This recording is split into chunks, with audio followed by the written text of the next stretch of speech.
Okay, it's after 6 o'clock, so I guess we can begin. We have everybody up at the tables that needs to be here. So this is the fifth and final budget workshop as we head into the budget presentation, which will be in 2 weeks. Tonight's budget workshop is for the administrative section of the budget.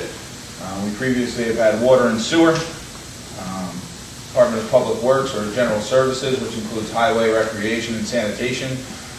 Chief Spain and the police department had their budget presentation, and at our last meeting, Chief Conlon did a presentation for the workshop for fire department. Tonight's is a few sheets and many multiple accounts, but they're very small accounts. It's mostly salary and then expense lines for each of these accounts. So we'll go through each of them. We do have some of the administrative staff that this pertains to. Obviously the council is here, myself as the general manager, finance, which takes in payroll and purchasing as well.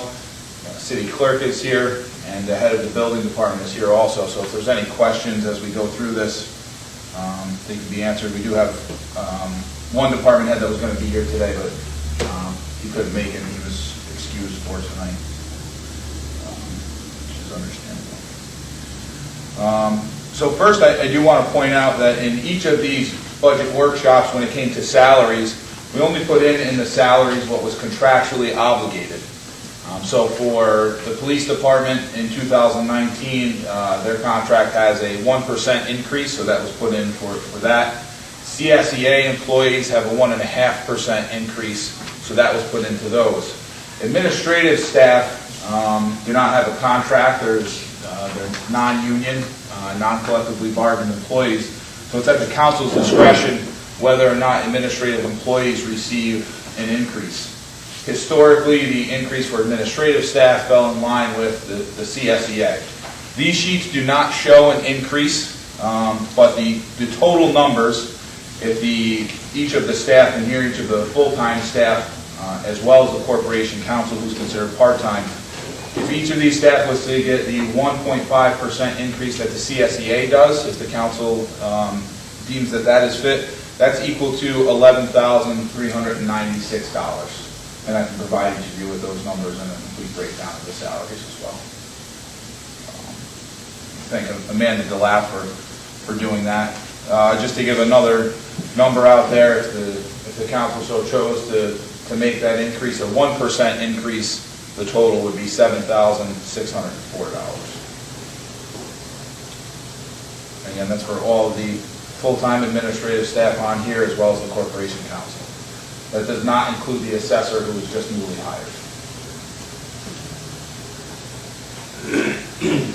So with that, I'll begin in going through and where we see changes in the numbers. Again, you'll see the 1001 accounts and the 4000 accounts. 1001 is salary, so I think we've already basically covered that.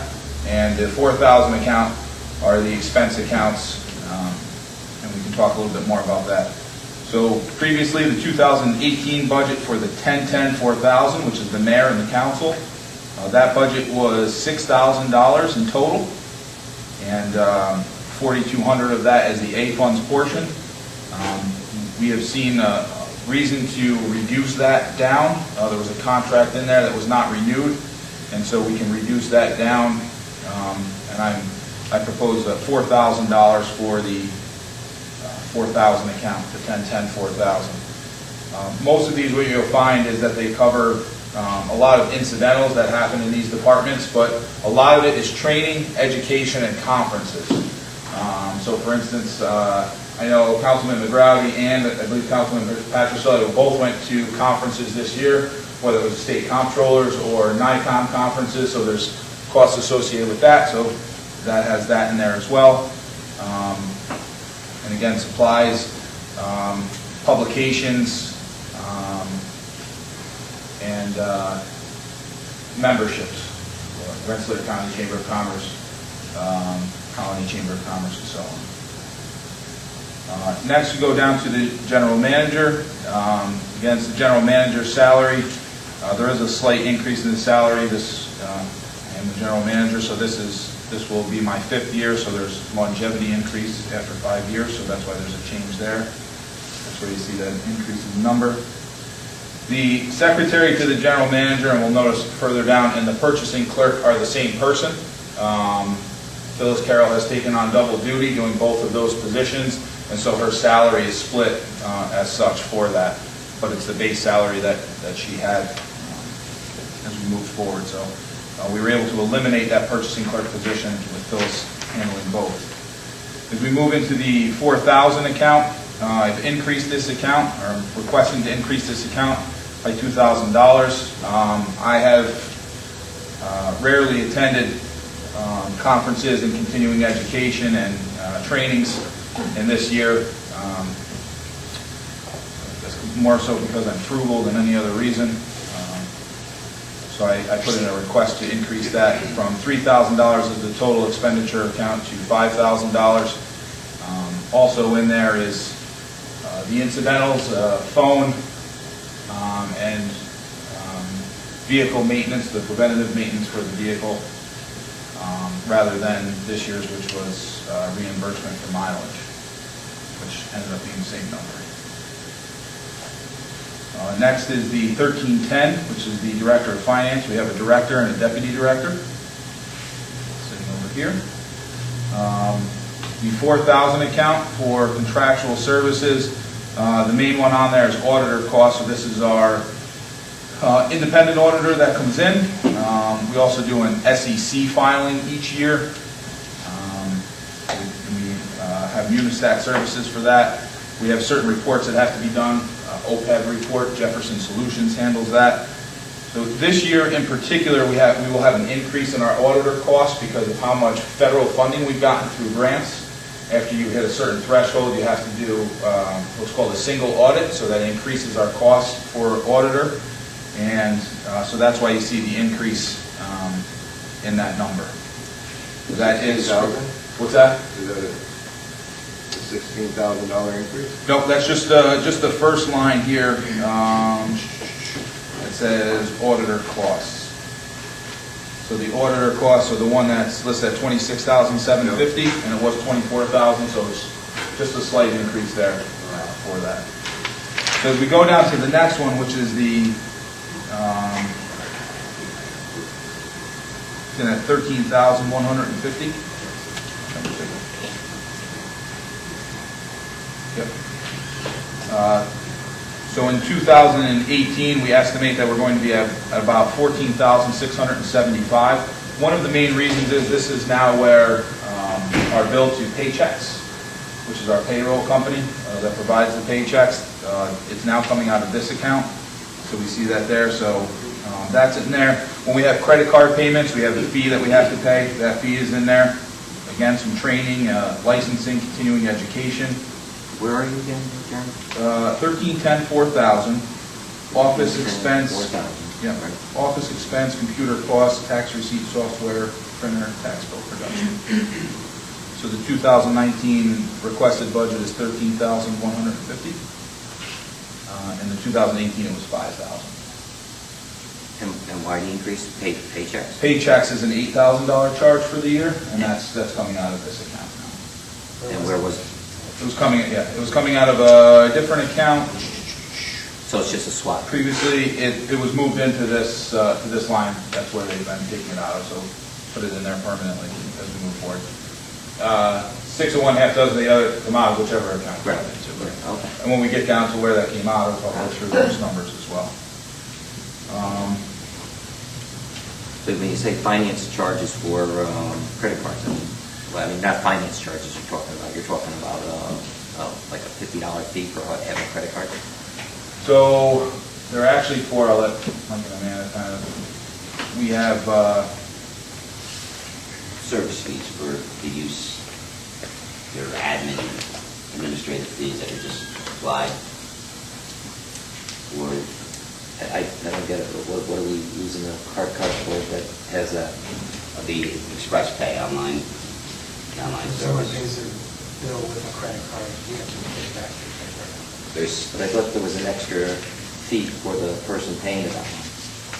There is, but the charge is that are assessed to the payer are offset, but the administrative cost of the, Having express pay available.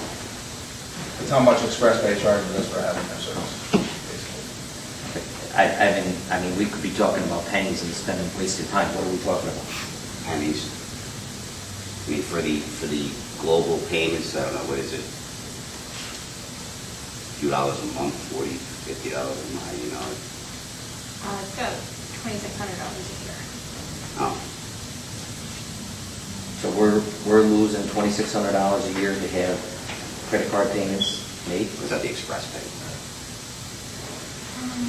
This is for the global fees, etc.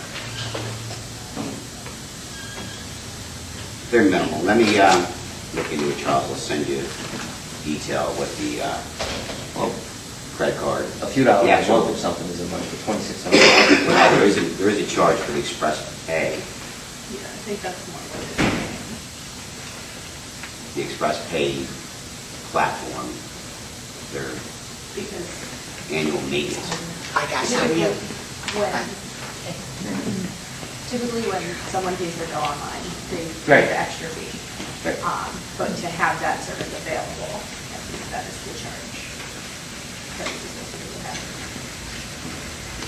Software charge. Is there- And the other thing you might want to, maybe when you said that, is how much is paid online? I mean, is it a good service to provide? There's a lot paid online. It seems like it seems so, Yeah. And it's getting more and more. just to pay the bill. No, I meant to warn people again. Right, just to pay, yeah, just to pay that bill. Yeah. Okay. As we move down to the payroll department, you won't see any changes there. Again, salaries staying the same, and the contractual services, which again is office supplies and incidentals, stays at 500. Similarly, for the purchasing department, which is the 1345. So payroll wasn't taken out of there for paychecks? No, no. It never was before. It was taken out of like a central data or central supply, one of those ones. Just the discretion of the finance department. But no, I think it was it was never taken out of 1680. payroll department. I believe it was 1680 that were, Yeah. it was mishmash. Ununiform going forward. Purchasing department is the same. Again, this is part of Phyllis Carroll's salary, 20,000 of her total salary. And again, same thing with the office supplies and forms and so on, keeping that at $500. It's usually right around that, slightly lower, usually between the $300 to $500 range. Next on here is the assessor.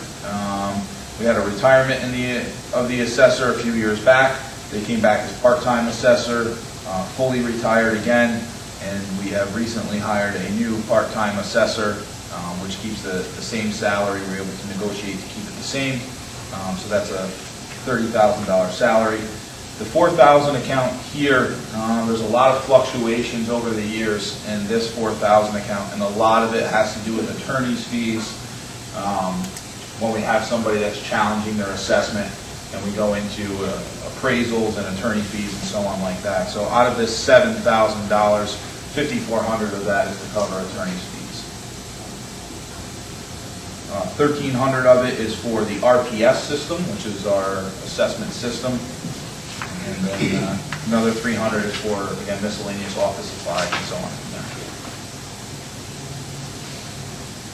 The A1410 is the city clerk's line, with full-time city clerk, and then a part-time clerk in the office to assist as well. No changes there, and no change in the 4,000 account, which is office expenses, legal ads, training and supplies. That's 5,000. And the main hit there is the publications. So anytime the council publishes for public hearing or any other matter, publishing bid documents and so on, that's where it's charged to, and that's estimated at $3,000 for the budget. So 3,000 out of the 5,000 is for that. This also is for the newspaper subscription, Again, some money in there for training, and then the usual miscellaneous supplies and so on from there. Any questions on page 1 other than the ones that were already asked? I've noted, and make sure that we get those answers back to you. If not, I'll move on to page 2. Page 2 begins with the Corporation Council. In Corporation Council, Jordan Huban, salary is there.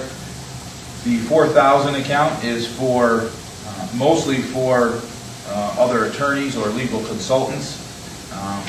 We have an estimate in there for $12,000 for the attorney that's assigned to traffic court.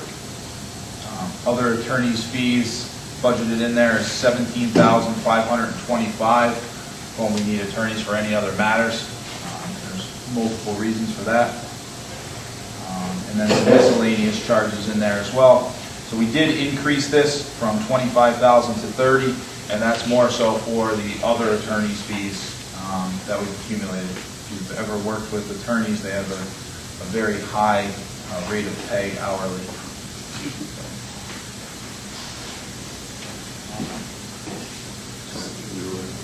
We're at 90, we were at 92 last year, and we're at 97 this year. Yep, so we added $5,000 to the legal consultants.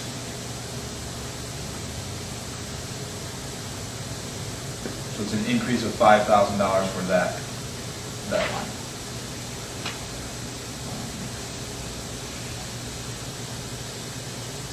Next is the Civil Service Commission. You'll see no changes there. There is a part-time president, 2 part-time members, and then a part-time secretary. The secretary works directly in City Hall, handles the majority of the civil service needs. We did increase the contractual services from 500 to 1,000, and we've had an increase in tests over the past few years, and for each test there's the documentation that has to be paid for, and then the monitor, so that covers the documentation and the monitor.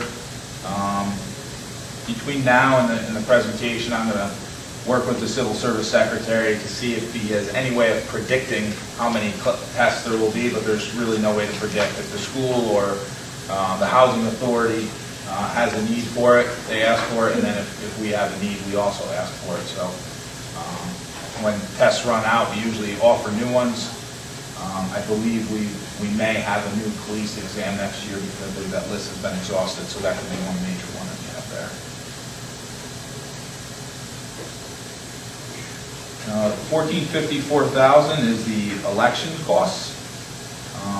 We usually fluctuate anywhere between 18 and 24, depending on the year and who's running for office. If there's a presidential campaign or a presidential election, it's usually more because there's a lot more work behind it. So that can cause some things. In the odd number of years, it's usually just local elections, so it's a little bit less. So we're able to focus on it being a little bit less for next year because it's just local elections. So we're able to reduce that down to 21,000 from 22,000. Just a slight reduction. The 1620 account. So this is where we're going to see the biggest change in expenses. And so I'll take a little bit of time on this one. The first, again, is the 1001 account. Previously in there was the custodian or cleaner for the city of Watervliet and the city hall maintenance mechanic. In 2018, we transferred the maintenance mechanic to the building and codes department, and anytime that we had any things that needed to be done within the buildings, we would contract that out. So that was done just about mid-year. So moving forward in 2019, I'm recommending that we do the same, that we do not fill that maintenance mechanic position. That maintenance mechanic position has a salary of $47,300. That's a contractual salary. I found in crunching the numbers and looking at it that it would probably cost us less than half of that to be able to contract that work out. We've talked previously about our municipal buildings and about preventative maintenance. So we have a company that comes in and does preventative maintenance on our heating and air conditioning systems, but to have preventative maintenance for the other parts of the building, whether it be the roof, windows, things like that, to come in, provide us with preventative maintenance and moving forward, what other types of maintenance we will need, if we have any emergency needs and things like that. So what I did was I took out the salary for the City Hall maintenance mechanic, and I took a portion of that money and I put it into having a maintenance contract for municipal buildings, with an expectation of about $20,000. Now that's not just for preventative maintenance. I expect that a little over half of that would be preventative maintenance, somewhere between $8,000 and $12,000 from what I've heard back from some of the feelers that I put out there. But the other portion of that would be to actually provide maintenance if we needed it with something. And again, it would be something above and beyond what our Department of Public Works would be able to provide for us. So you're thinking of having somebody come in and look at a building and say what needs to be done to fix something? To provide the preventative maintenance on the building. So if we have, I think you brought up before, how old is the roof on the highway garage? Having somebody come in, take a look at the roof, see what it is, give a recommendation from there, and then we can decide from there if we want to go out to bid to have the roof fixed, have somebody repair it. Well, that we can get done for free, What we looking at the roofs. If we think that the roof, if we are looking for a quote for the roof, yes. No, if we're looking at having them come in and look at the roofs, we've had, do you remember that? We had I can't remember off the top of my head, but it was somebody from, that has gone around and actually did a report for all the roofs. And I think he included City Hall in it, say 5-7 years ago. Traco, is that something like that? Tremco, something of that nature. But Tremco did in my time, Tremco did the roof at the Dome.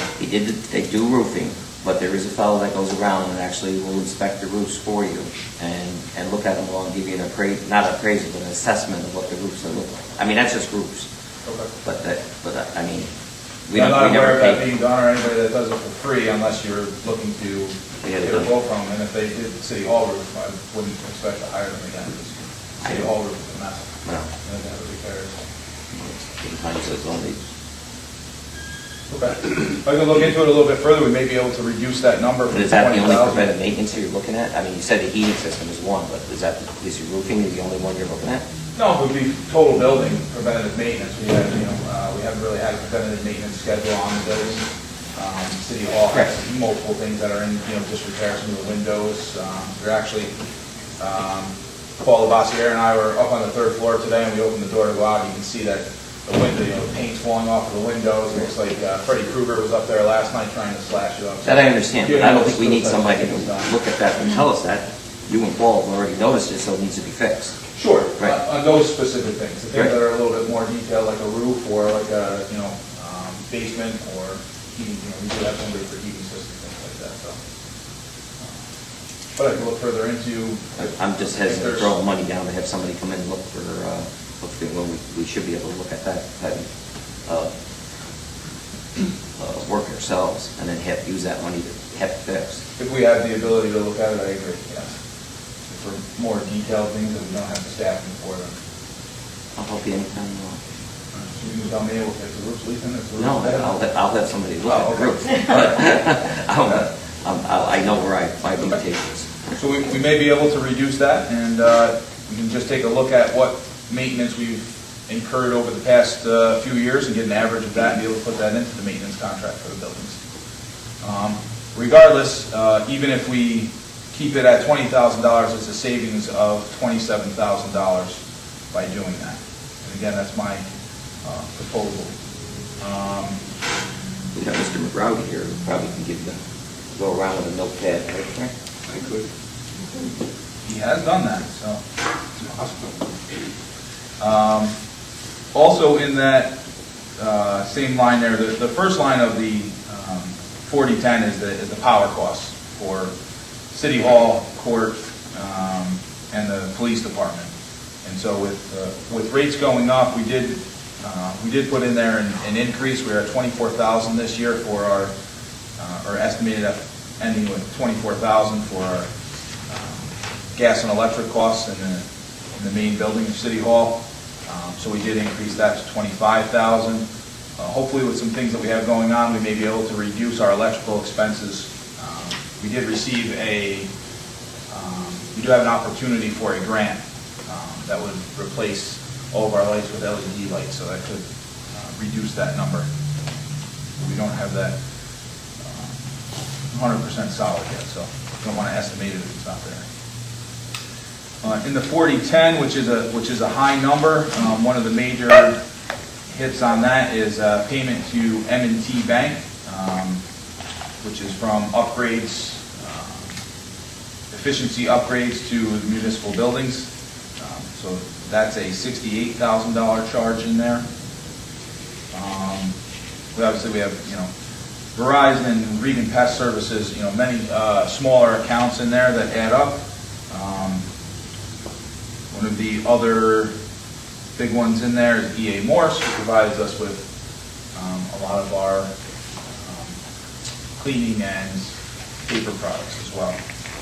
So that, again, in 2018, that was $148,000. We've been able to reduce that down to $119,000 for 2019.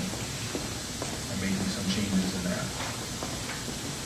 The 4031 account is the senior center and library, this building, and it's the power cost, so the gas and electric is the first line in there. It was $15,000 budgeted in 2018. We're able to reduce that down to about $14,000. It's been a little bit better this year. We did not have the solar operational for about a month or so while they were redoing the roof, so there's some opportunities for further savings there as well. The sidewalk looks good. What's that? Hey, you didn't get a look at it today when we were out there? Oh, yeah, they did a nice job. Surprised. Didn't have much of a choice. I didn't want to hear about it. And then the final line in there is rug rental and the phones for both the library and the senior center, and that's a $3,500 charge for those. So as we move down now, we get into the central lines or central administration. So the first one is the 1641. There's no staffing here. These are all just expense accounts. This is central communications. So this is the total phone costs for municipal buildings out, not including the water department. So it's $19,500 is the estimate there. It's a little bit less than it was in previous year. And we've been researching new phone systems as well, so there's an opportunity that there could be some future savings there as well if we can get the right one. But a lot of that also comes with having to get new infrastructure, new phones and so on. We're weighing those options and those costs now. The $1,664,000, this is the miscellaneous consumables and supplies. We kept that flat at $4,000. Probably sounds confusing, what's miscellaneous consumables and supplies. That's basically all the supplies for the administrative departments. We order them in bulk, so we'll order them paper and things along those lines. Any more details of that? Sure. Right, break that down. The $1,674,000 is postage and copying, so we have a postage meter that we have and a lease for it, so the amount of postage that we use and the lease for the meter itself is $11,200. And then the lease for the copy machines that are in City Hall, the papers, the supplies, the toner, ink, all of that stuff, slightly increased on that this year to $12,300. In total, the increase is about $1,500 in that total line. $1,684,000 is central data. So this takes in a lot of different things. This takes in our Capital Region IT, which is our information technology contractor that we have. That's the major cost in here. That's about a $30,000 cost. We have others in here. General Code. General Code does a lot of different work for us, but the main thing that they do is they house our code online and any updates that we make to it. So there's a annual maintenance fee for them doing it, and then if we make any changes to the code. So anytime we adopt a new local law or ordinance, we send it to them so they update it on the website, and that has a cost associated with it. So for general code, it's a little over $5,000, $5,400 for that. CDW provides us with all our licenses for our software, mostly our Microsoft software, so our email system and Microsoft Word and Excel and so on. That's a large number as well. That's about $10,000 for the licenses. Again, we're hoping to be able to reduce that as we move forward. We have some purchases at Staples, but the other big one in there is another $8,000 charge. That's for Systems East, which is our financial software that we use right now. We do expect some changes in there as well as we move forward, really hoping for a new software system, and we're pretty close on that. We did send out an RFP, we did receive some back, and we're actually working on that with the fiscal restructuring board. Our website fee is in there to host our website. It's $375. And there was another charge in there this year, which was for our GIS update, but that's been moved into the proper account for that. That's no longer there. So it was $55,000 in there, and we've increased that to $60,000. Main reason being the CDW account for our licenses for emails and other Microsoft. If there's no questions there, I'll keep going. Now we get into back into actual departments again. 3620, housing and code enforcement. 1001, we have a code enforcement who is our building inspector. That is Paul Lavassiere, who is here today. Again, salary stays the same. He also has a longevity increase, so that's why you see that in there. The state certified inspector line, that is Jason Chaplin, who moved over from being the maintenance mechanic. Jason's full-time and is underway of getting his certification. Actually took his test today. Next is the part-time housing and code enforcement. That's Steve Hoffman. Steve worked for the city for many years in code enforcement, and upon his retirement came back part-time. Have a lot of code enforcement and building inspection needs, and his experience is very good there. We lowered his line down slightly just because he works a limited amount of hours, so we're able to reduce his line down. And I don't know if you would want me to say this, but Steve also offered to take a slight pay cut going into 2019. So that's also shown. Then there's the housing and code enforcement clerk, who acts as housing and code enforcement clerk, also acts as the clerk to the assessor, and is the registrar of vital statistics. That is Janice Meyer, and again, no change in that. That's what that line is for. The contractual services we did increase this year, and one of the main reasons for increase in that, when we have someone that is registered as a vacant building, our law right now says that if they pay the vacant building fee and then throughout the year the building no longer becomes vacant, they have somebody move into it, they can get that fee reimbursed to them. And so we have to have a line that covers that cost. So it's a $1,500 fee, and the average that we've had over the years is about 2 of them. So we've added $3,000 into this. Previously, what we've been doing is having to make budgetary transfers to be able to cover those costs. So now we've budgeted it in here. And so that's $3,000 itself. Why do we give them money back? It's in the law, but I think the reasoning behind it is to kind of push people to get those homes up and livable again from where they were. Should we give them a time frame?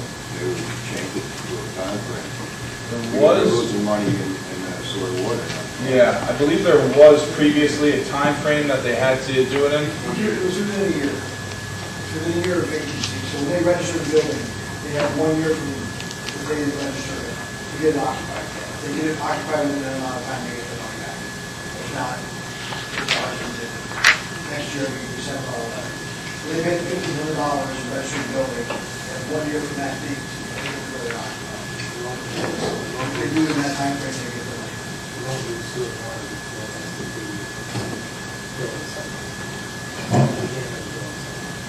So Paul, if in their second year, they pay the fee again, and in that second year, they get somebody to move in there, do they get refunded in the second? Okay. It's yearly, so it's a yearly fee. Every year the building's vacant, they have to do $51 on the date, the anniversary of the vacancy. Again, if it goes the first year and you don't get occupied, that's all money we keep it. They have to register again on the same day, so it's March 1st, they have to register again March 1st. Occupied within that year, then March 19, they would, March 18, 19, they would get their money back the second. They would just get the $1,500 back to the agency. Can I say something? Am I allowed to go? Sure. Why wouldn't you just put it into like like say homeowner owns and a landlord is there, wouldn't you put it like an escrow account? I mean, they're paying the $1,500 and then you're saying we're gonna have to pay it back to them and increase on a budget line that we're paying back. I don't understand why we wouldn't just have that specific money already there for them, the money that they paid in. It's already there, it's a revenue. Okay, We take it, this is a wash. okay. Yeah. $1,500 in, we're giving it back, but you have to put it somewhere. Okay, Yeah, accounting-wise, we have to have a line that shows where that money is coming out of when we pay it back. So we have a line that's our revenue, where it comes into, Okay. and then if we pay it out, so it's All right. almost like an I'm escrow, sorry like you're for- saying, but I just- no, that's, There basically Very is an good escrow account. yeah.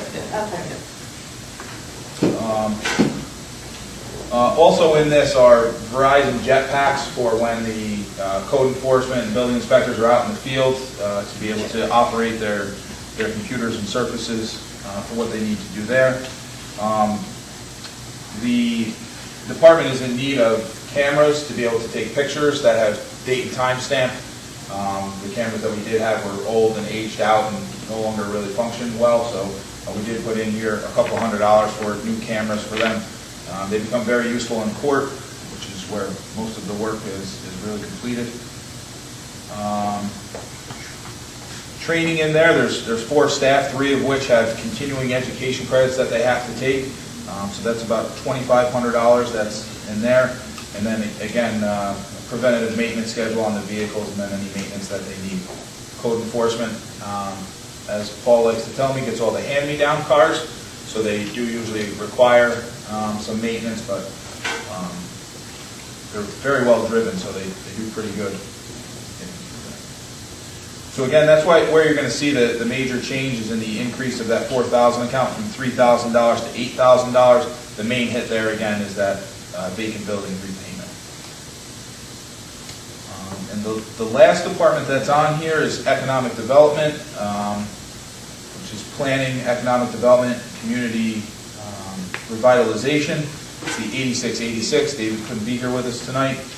So we have a director of planning and economic development, that is David Wheatley. His salary is in there. And then we have a grant administrator that handles administering our grants. That is Leslie Foster, and her salary is in there as well. This 4090 account has been increased, and one of the main reasons for increasing this was there was never any actual expense lines in here. It was only to cover our GIS costs, and obviously the department has some expense costs. They have to do title searches at certain times when we're working with homes. We have to file liens every year, especially during our housing rehab. And then the GIS charge that was in another line before, at $2,500 is in here now. We did enter into a new contract with the GIS Novara that the council had approved, and we're looking to expand our GIS. So GIS is our mapping system that's online. I can tell you that a lot of people use it because the first day that it went down because it needed to be renewed, we got phone calls right away that people were wondering why it wasn't up. So it definitely gets a lot of use. I know we use it internally, and we've advanced what we can do with it so we can use it even more internally to put our water and sewer lines on that mapping and so on. So it'll be very helpful for planning and economic development moving forward. So that's why we see an increase from 2,000 to 5,000, the majority of that being between the training and the GIS. So in total for this entire administrative budget, if you look at the numbers from what was budgeted in 2018 to what we are proposing in 2019, there is a total reduction of $30,000.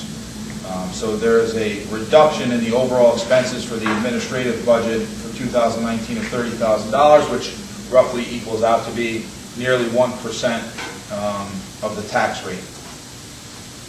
Again, my recommendation for the administrative staff, and again, I wouldn't make a recommendation for myself, so other than the general manager, my recommendation to the council is that the administrative staff receive the increase that the CSEA receives. The administrative staff in City Hall has not received a cost of living increase in 3 years. Break down the reasons why, but it's mostly because of the finances for the city, and administrative staff has continued to take the brunt of that, so I strongly recommend an increase for the administrative staff. But we had a, We ended up doing a half in 2017. We ended up getting a 0.5% increase because it was mid-year. So, Right. in 16 they received nothing. Midway through the year of 17 they received half. Half and then of what? 0.5%. just a 0.5%. And then in 2018 they did not receive an increase. So many of the employees in City Hall have received just a 0.5% increase since they started working here. That's not right. It's not in here. It's not in there. Your No. recommendation is not, right? Correct, correct. I didn't do that in any of the other departments or anything there because they're contractual. So I just wanted to, if we look at the bottom line, it would be 11,000. Again, I feel it would be inappropriate for me to ask for an increase of my salary, so I leave that It had 11, for so it's for 1.5. it's still the minus 19. Yes. So we can give everybody else a raise, and I do.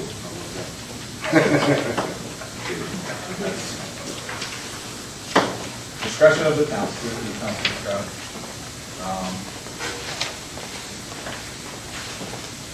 So this is a lot of departments. Most of the charges in each of these 4,000 accounts are similar. They're the cost of doing the day-to-day business within those departments, and anything that's above and beyond that, I kind of hit. So I expected that this would be one of the quicker ones.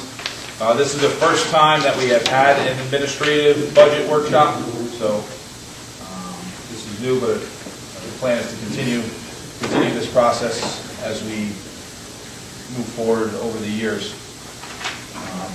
So again, this is the 5th and final budget workshop. Today is November 1st. On November 15th, I will be presenting the tentative budget to the council for consideration. So what we've done through this process, I initially proposed a budget that only showed the definite things that were changing in our finances, which were contractual obligations, and then the expectation of increases in insurances. Even my high expectation of increases of insurance weren't as high as insurance companies have come back with increases, but relatively close. From there, we moved on to each department. Each department gave a presentation and requested the amount of money that they would like in their accounts for the council to consider and provide me with feedback so I can utilize that feedback to present a balanced budget for 2019. So this being the final one, over the next 2 weeks we will work to put together the final budget presentation using any of the feedback that we received here and as we move forward. Is that the available online prior to? It will be presented directly at the meeting on the 15th and then available from that point forward. And it'll be 2 weeks between then and the public hearing on that budget. So as we move forward again, the 15th is the presentation. The 29th of November is the public hearing. And then I believe it is December 13th. I don't have the calendar right in front of me, but I believe that would be when the council would have the ability to vote on the final budget. 13th. Can I have a question? Yes. I'd like to go back to what Mr. Takasari brought up on 1620, the City Hall maintenance mechanic Yes. position that we eliminated. You say he went to code enforcement now? Yes. Did he actually do the work? Not only did he see what needed to be done, but did he actually do the repair work himself, or did he have to contract that out? in the past? The majority of the repair work he did himself. Okay. If it was something So that the he new didn't handle. guy they were gonna hire just to see what has to be done, then we have to hire somebody to actually do the work? So we wouldn't be hiring an individual, we would contract it out, so we would get a, Well, that's what I mean, you'd have Yeah. to still pay somebody to come and do the work. yes. So you're gonna pay $28,000 for somebody saying, I need to have that wall painted, and then you're gonna have to go hire a painter to come in and do it? That's the combination of both. Having somebody provide us with the preventative maintenance of what needs to be So done. he's gonna actually do the work for $28,000?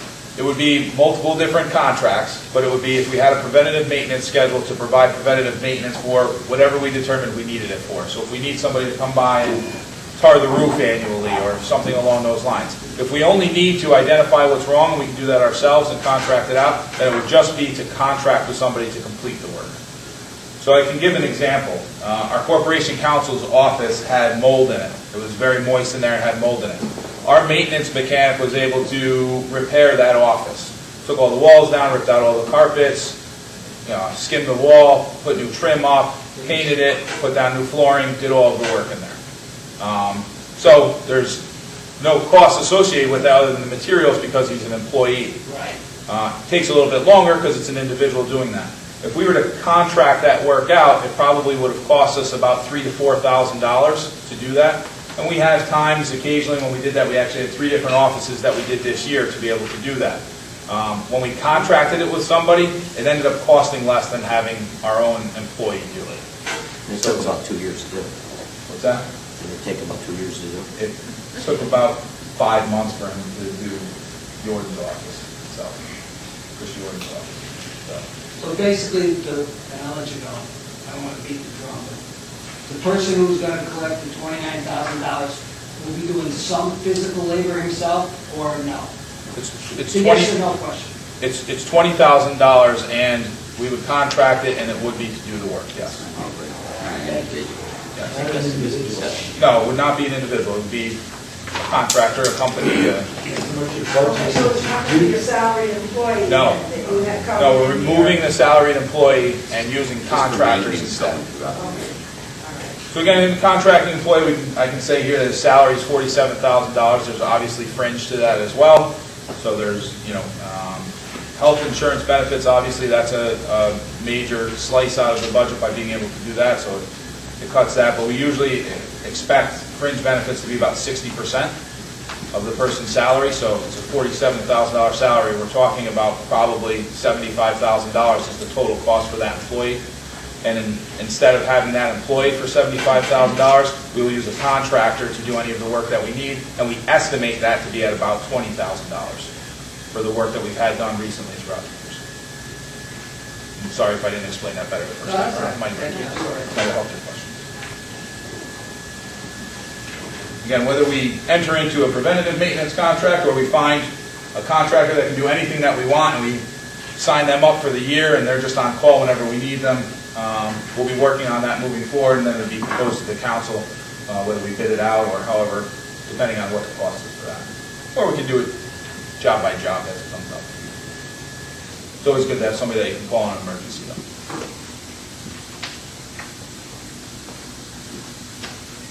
There are 11 employees, full-time.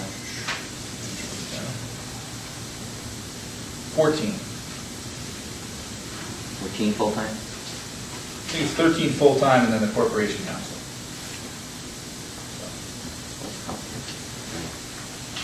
That's not council. No. Yeah. No, I didn't propose the council getting raised. No, I was just saying, full-time employees, you're saying 13? I'm saying 13, yes. The secretary to the police chief is not on this list, is not on this, these documents in front of you. She's supposed to be? Oh, she falls under the police department's budget, so. Right. Right. Well, I'm just saying on this one.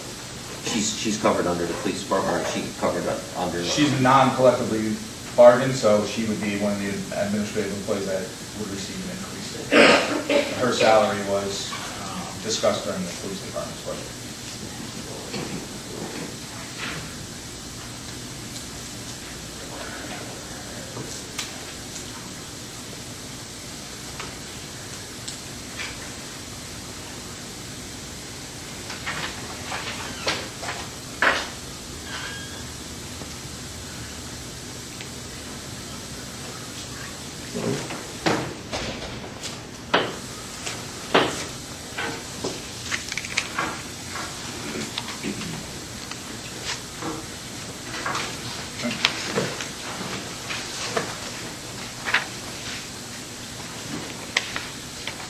Thank you all again for being part of the budget workshops. And I look forward to seeing you all in the presentation.